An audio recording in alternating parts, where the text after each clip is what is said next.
Salam, mush Maralvesi diyardaki barcha azizlar. Samet aka salomat bo'laman. Sizlar gul ko'tirib oladigan qo'shilib.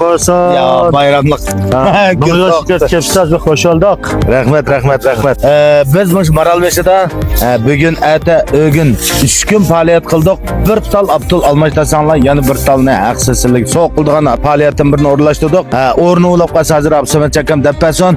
Biz mishadi ba har vaqt mashina zodan toz salom sizlar mashinanki har qanday ish bo'lib qolsa mishada kirib chiqimiz mayli shuydigan bo'lsin, mayli remnatchilik bo'lsin, butun ish mishada ba qo'llab kelayotgan azizlar. Har vaqt bir kashanglar biz mishada ba bugun kash vaqtgacha faoliyatni o'rlashtirdik. Bayramlar kapirshonlar uchun ko'nglimda umid qilaman. O'rni bir deyotgan aka. Bo'ldi. Qardoshlar, bu faoliyatdan vaqt taraf topqasak, 10 ayning 6-kundan 10-9gacha 3 ga elib berildi. 3 ga ichida bir tong aptıl alsangiz, bir tong aptıl haqsiz bermez. Aptıl unda bunda insonlarga sotib qolsang, mashinalarni berib chiqib qolsa, mashinani bir bazabat setib olaman. Elarimiz mashinasi bor.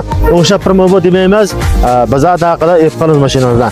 Da'vat do'konda o'rin nima degan qardoshlar, Maralvesdan kam kon bagon joylashgan Mo'yol mashinamizda shirkatda. Telefonini 181 39 55 35 55. Gabar davomli Mo'yol shirkatida saqlaymiz. Xayr xo'sh.